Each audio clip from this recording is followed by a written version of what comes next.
SSC উচ্চতর গণিতের অত্যন্ত গুরুত্বপূর্ণ একটি টপিক বহুপদী চেনার সহজ উপায় এ নিয়ে আজকের ক্লাসটি। তাই কথা না বাড়িয়ে চলো শুরু করি, এবং পরবর্তীতে যদি এই টাইপের ক্লাস মিস করতে না চাও তাহলে অবশ্যই চ্যানেলটি সাবস্ক্রাইব করে ফেলো। সর্বপ্রথম বহুপদী C X to the power P এ আকারে থাকবে। এখানে সি কি? সি হচ্ছে সহগ। এক্স কি? এক্স হচ্ছে চলক। তাহলে সহগ আর চলক কি আমি বুঝতে পারলাম। দেখো, এখানে যেমন এই যে এক্স আছে, আবার যদি ওয়াই থাকতো, এগুলো হচ্ছে কি চলক। আর সহগকে, সহগ হচ্ছে এর সামনে যেই সংখ্যাবাচক শব্দটা থাকে। এই যে যেমন এখানে 7 আছে, এখানে কিছু নাই। নাই মানে মনে মনে এক গুণ আকারে আছে। এরপর আবার এই উপরের এটাকে বলে পাওয়ার। পাওয়ার, মাত্রা, মাত্রাও বলে।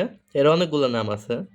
সূচক, সূচক, ঘাত, আর ইংলিশে বলে ইনডেক্স। আর আরেকটি শর্ত হচ্ছে এই এক্স এর পাওয়ার এটা হতে হবে অঋণাত্মক পূর্ণ সংখ্যা। এখন অঋণাত্মক পূর্ণ সংখ্যা বলতে কি বুঝো?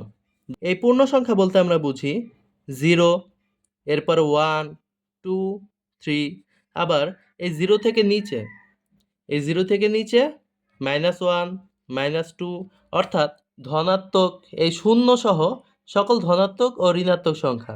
কিন্তু এখানে কি বলছে? এটার পাওয়ার অবশ্যই অঋণাত্মক পূর্ণ সংখ্যা হতে হবে। এই এক্স এর পাওয়ার বা ওয়াই এর পাওয়ার, চলকের পাওয়ার সর্বদা অঋণাত্মক পূর্ণ সংখ্যা হতে হবে। তার মানে এই শূন্য সহ ডান পাশের গুলা 1, 2, 3, 4 এগুলা কিন্তু মাইনাস হবে না। 9/x², 1/x³ এগুলা কি বহুপদী হবে? এটা বহুপদী কিনা চিনতে হলে অবশ্যই এটা জানতে হবে। একটা সূত্র আছে, 1/x⁴n, মানে 1 আকারে এক্স এর উপরে পাওয়ার একটা থাকলে সেটা কি হয়? সেটা সমান x⁻⁻n। মানে তুমি যদি এটা সরাসরি লিখতে যাও তাহলে তোমার এই উপরের পাওয়ারটা চেঞ্জ করে মাইনাস দিয়ে দিতে হবে। তাহলে এখন দেখো, আমি এই 9x² কিভাবে লিখতে পারি? 9 এর জায়গায় 9 এর লেখা ফেললাম। আর 1/x² এখানে মনে মনে গুণ আকারে 1 আছে, কিছু নাই মানে 1 আছে। 1/x² সমান x⁻²। তাহলে 1/x³ কি? এটা সমান x⁻³ হবে। তাহলে এখানে অঋণাত্মক তো থাকলো না, এগুলো তো ঋণাত্মক হয়ে গেল, নেগেটিভ হয়ে গেল। তাহলে এগুলা কখনোই বহুপদী হবে না। এই 7x, এটা কি বহুপদী? হ্যাঁ, অবশ্যই বহুপদী। উপরে পাওয়ার কিছু নাই মানে মনে মনে 1 আছে। তাহলে 7x⁻, এই যে এটাকে ধরলাম সি, এটা এক্স, এটা সহগ, এটা চলক, আর এটা হচ্ছে পাওয়ার।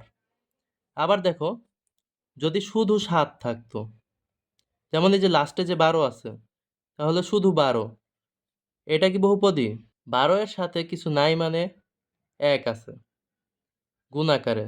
এক্স এর উপর বা কোনো কিছুর উপর পাওয়ার 0, এটা মানে 1। কোনো কিছুর উপর পাওয়ার 0 থাকলে সেটার অর্থ হচ্ছে সেটার মান 1। তাহলে এটার এই 1 এর পরিবর্তে আমি x⁻0 লিখতে পারি। তাহলে দেখো, আমি সহগ পাইলাম, চলক পাইলাম, মাত্রা ও অঋণাত্মক পূর্ণ সংখ্যা ওই শূন্য সহ। দেখো, শূন্য সহ যে কোনো পূর্ণ সংখ্যাই অঋণাত্মক পূর্ণ সংখ্যা। তাহলে এটাও কি একটা বহুপদী। পরবর্তীতে কোন টপিকের উপর ক্লাস চাও অবশ্যই কমেন্ট করে জানাও। আল্লাহ হাফেজ।